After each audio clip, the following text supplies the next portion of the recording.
Okay, this is lesson 8, unit 5. Let's go ahead, vocabulary review. What property states that A times the quantity B plus C equals A times B plus A times C? Olamide. The addition property of equality. Nope. Somebody else. Amani, you raising your hand?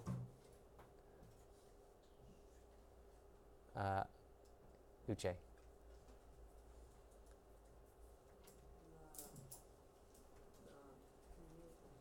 No, not commutative. Caleb? No. Abu? This is the distributive property. And so if you look, A is being distributed to the first term inside the parentheses, A times B, and then A is being distributed to the second term inside the parentheses, A times C. So we have A times B plus A times C. Okay? So that's a little bit of review. We covered that in the first quarter and a little bit more recently. Who can explain to me how to simplify this? First problem right here.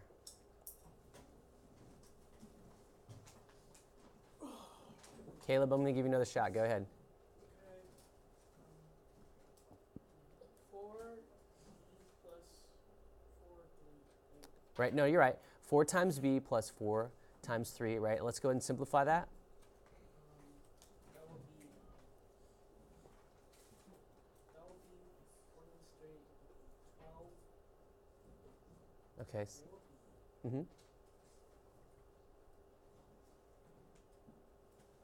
4b plus 12. Nice. So if I simplified this, this would be 4b plus 12. And that's my answer.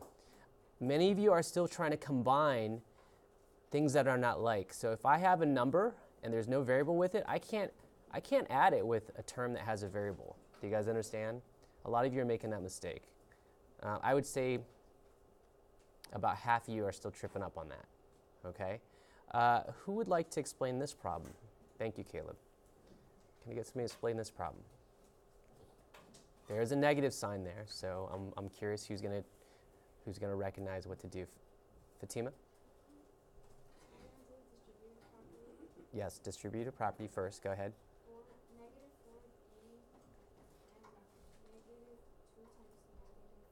No, that's perfect. So you have negative 4 times D, and then negative 4 times negative 2. Perfect. Okay, so let's go ahead and work that out. What happens after I distribute? Let's simplify it now. Okay, negative 4D remains the same, yep. And then what else?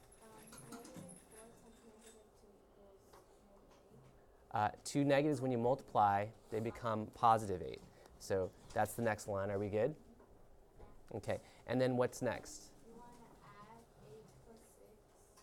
Okay, you see we have two numbers that don't have a variable. You can put those together because they're like each other. They're numbers. They're just numbers. You can take the sum or difference of those numbers. So when you do that, what's that become? Okay, and so does everybody understand? That's the final answer. I can't put anything else together. Do you have a question, Abu? No. Okay, you'd like to answer the next one? Go ahead.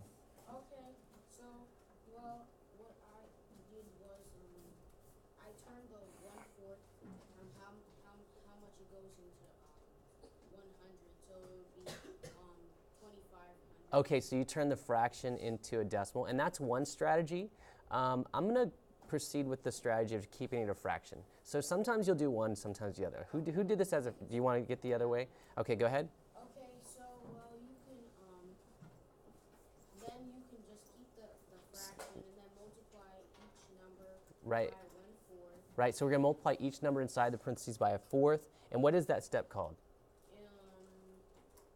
Distributive. Right, so we're going to distribute the 1/4. Does everybody see what I just did? Okay, now we need to simplify this. Go ahead and simplify it. What's that going to become? What's the first? Can I multiply this as it is? Yeah. Can I? I have a fraction times something that's not a fraction, right? How do we make anything into a fraction, class? Put it over 1. So here we go. Do you guys see how I went from here to here? So this is some review for you. Okay, and now you guys know how to multiply fractions. How do we multiply fractions? Can anybody share with the class how to multiply fractions? Can I get somebody to explain how to multiply fractions? Christian, how do we multiply fractions? So you multiply fractions, you can multiply the denominator and you can multiply the both denominators. Okay, so you multiply the denominators to each other to get your new denominator, and then you Multiply the numerators. so you multiply your numerators to get your numerators. So I'm gonna kind of pick up the pace a little bit. So Abu, what's my first fraction going to become if I simplify this? It's gonna be 1/4 of x. When I multiply my numerators, what do I get? It would be 1x. 1x, and then my denominator? 4. Right. So x over 4, or 1x over 4, or x over 4. And then what about over here? What do I get over here? You would get Negative 4, or let's have tell me what the fraction would be. Okay, the fraction would be negative 16 over 4. Right. So here's what we got now. Now, you don't necessarily want to simplify it because sometimes you want to combine things. Do you see that if we have fractions with the same denominator, we can do what with the numerators? You can, Right? Remember when we subtract or add fractions, if the denominators are the same, here's what happens. Do you guys see what just happened? yeah. I kept the denominator. I took the sum and the difference. Do you see why this is a minus 16? Because it's plus negative 16. Different signs, combine them, minus. Okay, so let's go ahead and go through this next one. What's going to happen here? Who can explain this one based upon what they saw from the last problem? Ola, go ahead. You can just say 1/6 times 2y over 1 Right. And then what else? That's only, you're not, minus 1/6 plus minus no, keep the minus with this number. And what is 1/6? Is it positive or negative? positive. Right, so let me show you how that's going to break down. Does that make sense? Does everyone understand this step right here, the distribution step? Yes. Okay, so this is a positive 1/6. I didn't need to put a positive here, but I put the positive with the 1/6 here. And you see how the 2y, that's a positive, and that's a minus 3. Do you see how the sign carries over with the number? Okay, and then obviously we have to make 2y and negative 3 into fractions. You guys understand that step? Okay, and then we're going to multiply that out. So Ola, what's this term going to be? When I multiply these two fractions, what's that simplify to become? 2y over 6. Right, 2y over 6 is the first one. And what about this one over here? Negative 3 over 6. Right, so we get 2y over 6 and negative 3 over 6. So here's what we got. Okay, and now because we have a common denominator, right? Do you have a question? Okay, yeah, continue. So now we have a common denominator, so what's my numerator going to be? 2y minus 3 over 6. Nice. 2y minus 3 over 6. Now there's a couple ways to simplify this. I'm just showing this one way. Okay? All right, moving along. Here's what we're covering. What you'll learn. Use the distribution property to solve equations in the form P times the quantity n plus q equals r. And here's the Common Core standard.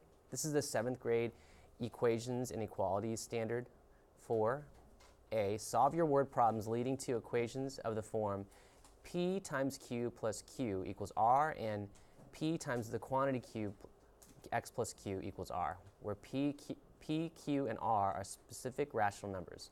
Solve equations of these forms fluently. Compare an algebraic solution to an arithmetic solution. Identify the sequence of operations used in each approach. So this one's, the warm-up was to try to get you guys ready for this problem. Go ahead and solve this really quickly. And after you do the distribution step, it looks a lot like what we did for homework, two-step equations.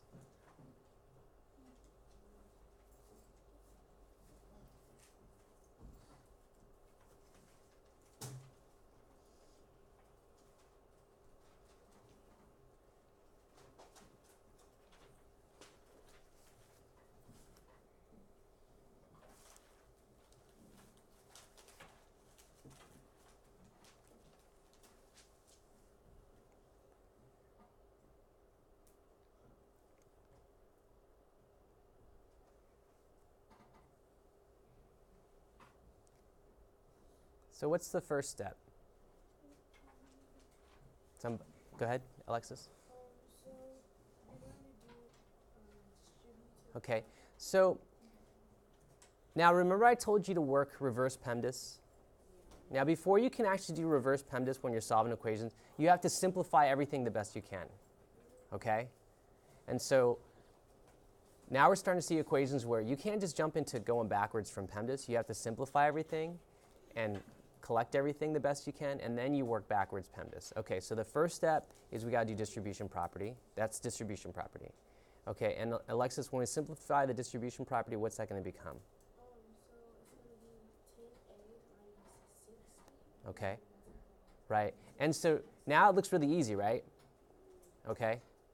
And so, Alexis, what's the next step? So from here, it's gonna be by moving around order. Right. It will be minus 60 on both sides. Okay, would I do minus 60?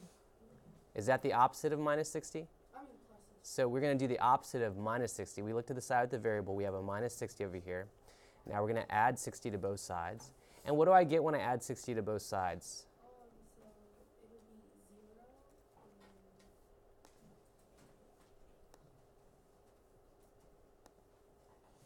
0. Okay, so this becomes 0. So over here we have 10a plus 0 equals, what happens here? I have negative 25 and positive 60. This is what's tripping up a lot of people. Do you know what happens here? So since what you're adding to it is greater than the actual number, you're going to like the positive side. Right. So it would be a positive.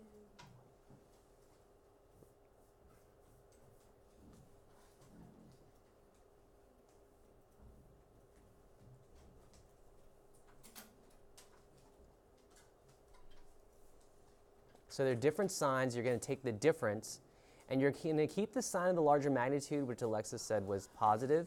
So it's going to be a positive number. What's the number going to be? Positive 35. So does everybody understand that step? Yeah. Okay. And then, That's a negative 35. oops, that was my bad.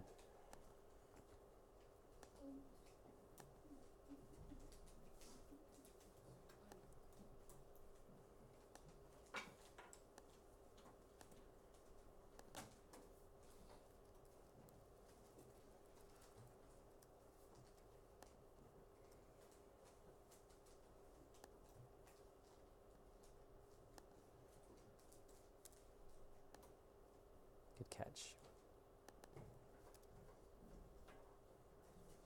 Hopefully I didn't. Then you simplify that, and it'll be 10A equals 35.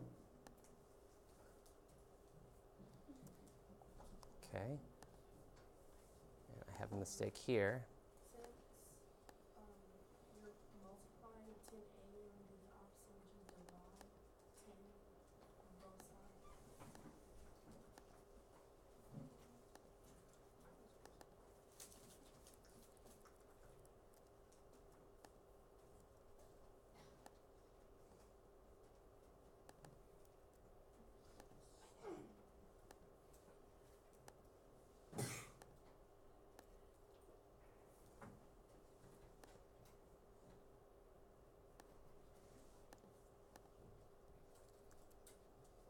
Okay. And then we're going to divide both sides by 10, you said? Yes. Nice. And what do we get back when we divide both sides by 10? Okay, so then it's going to be 1A equals 3.5. Okay. And then we're going to simplify that because 1 times A is A, so we're going to say A equals 3.5. Right.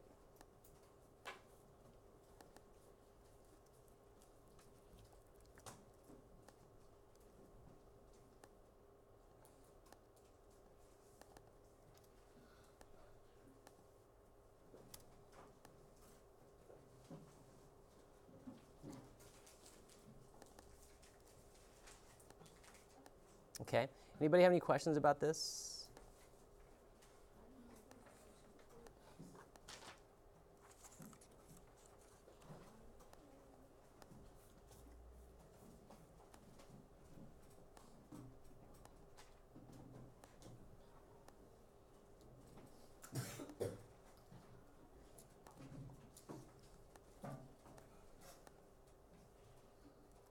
Okay.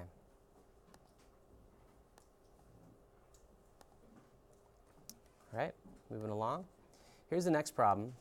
You see we have a decimal here. Let's go ahead and try to work this out.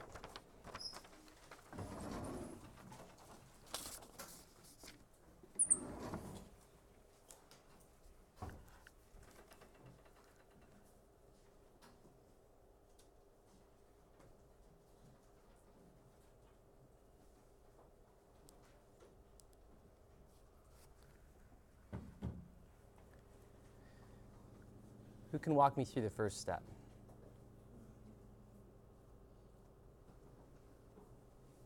Walk me through the first step. It's the first thing I gotta do. Okay. Using the distributive property here. Okay, distributive property, yep. Now what?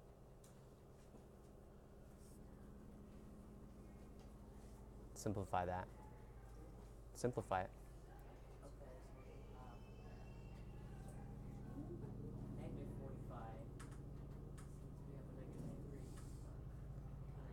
3 times plus 15. This is a negative 3 times a positive 15, right? So what's a negative times a positive? Right. Okay. All right. Now what do we do? What's the next step?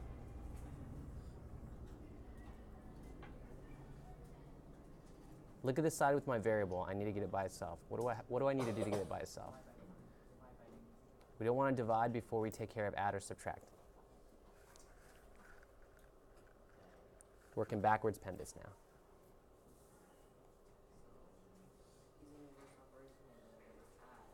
So the inverse operation of minus 45, we're going to add 45 to both sides. Very good. Okay. And what's that going to simplify to? Since we have a negative 45 and positive 45, they're going to cancel each other out. Right. It's going to become 0. Right, that'll become 0. Okay, what about this over here? So it becomes 40.5. Right, 40.5, very good. And then that's going to simplify because we have something plus 0. That's the identity property. Okay. Now, how do I simplify this? What's the last step? Divide by negative. I'm going to get rid of multiply by negative 3. I'm going to divide both sides by negative 3. What happens to negative 3 divided by negative 3? 1. And then I'm just going to tell you guys 40 and 5/10 divided by 3. That's what we get back. And then simplify it. Here's what we got. 1 times b is b. That's the identity property of multiplication. Okay, let's go ahead and take a look at this next problem. We still have 5 minutes left, ladies and gentlemen. Now, I'm going to tell you there's 2 ways to do this. I'm going to recommend that you rewrite this as a decimal. It makes your life a little bit easier, and I'll show you here in a moment. So go ahead and take care of this problem like this. If you want to keep it as a fraction, it's just a lot more writing. I'm going to show you both methods, but this is the one I want you guys to do really quickly.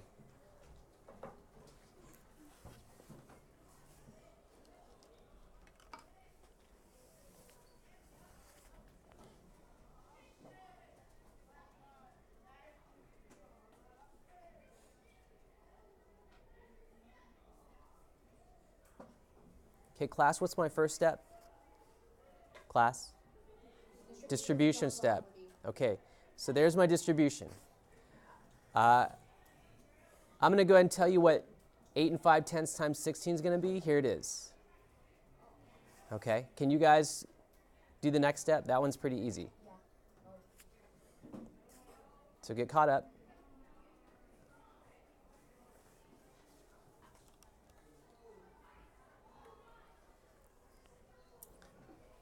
So what am I going to do to get rid of this minus 36? Add 1. What am I going to do, Timothy? Add what? 136. I'm going to add to both sides. Okay, what happens to my minus 136 plus 136? Right, so this is what we get back. And then this is identity property of addition. If you add 0 to something, you get the same thing back. Now, what's the last step to get my variable by itself? Divide by 8 and 5/10, correct. Okay, when we divide something by itself, what do we get back? 1. And then I'll just tell you what this is going to be right here. 476 divided by 8 and 5/10. That's what we get back. C equals 56. Now let me walk you through the fractions. If I kept it as a fraction, I'd rewrite this as an improper fraction. Do you guys see that step? Now it's just like the warm-up. That's the distribution step. Now I'm going to rewrite the terms I'm distributing to as fractions, and that's, again, just like the warm-up. Simplify, here's what we get back. And then I could simplify this again, okay? Add 136 to both sides. It still looks a little different than what we had over here, but we still end up in the same place. Now I have this equation. This becomes 0. Simplify that further. There's the identity of addition. And now I got to get 17c by itself, so I got to multiply both sides by 2. Multiply this side by 2, multiply this side by 2. That's going to simplify to this.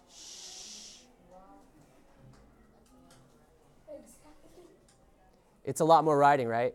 And then here's what we got once we simplify that. And then the last step, divide both sides by 17. And then here's what we get, 56. Okay, shh. Last problem. Last problem before you leave so you guys can do your homework. Now take a look. Each of 4 workers in a gourmet bakery makes 2.5 pounds of cranberry granola every day. The workers also make almond granola. Together, they make 24 pounds of granola every day. So we have our total, 24 pounds of granola. How many pounds of almond granola does each worker make daily? So we don't know what the almond granola is. I'm going to say B for pounds of almond granola. So there's 4 workers. Each worker makes 25 pounds of cranberry granola. And it also makes, we don't know how many pounds of, 2.5 pounds of cranberry granola, but we don't know how much almond granola they make. But all together, they make 24 pounds total. So here's what the equation will look like. Because we have 4 employees, each employee makes 2.5 pounds of cranberry granola plus however many pounds of almond granola, and that's a total of 24 pounds altogether. So here's my equation. What's the first step here? Olamide? What's that? Say. What's the first step? Abu? Distributive property. Here's my distributive property. You guys see how I sent my 4 to each term inside the parentheses? Now I'll tell you right now, 4 times 2.5, that's just going to simplify to this, 10. What do I need to do to get my variable by itself? You must Subtract both sides by 10. Okay, this becomes 0. Okay, and then how do I get b by itself? Divide by 4. And then this becomes 1. And then this is just, see, this is why it's nice sometimes, just rewrite it. 14/4 becomes 3 2/4. And then 3 2/4 can simplify, and 1b becomes just b. Here's what we got. Each worker makes 3.5 pounds of almond granola daily. Okay?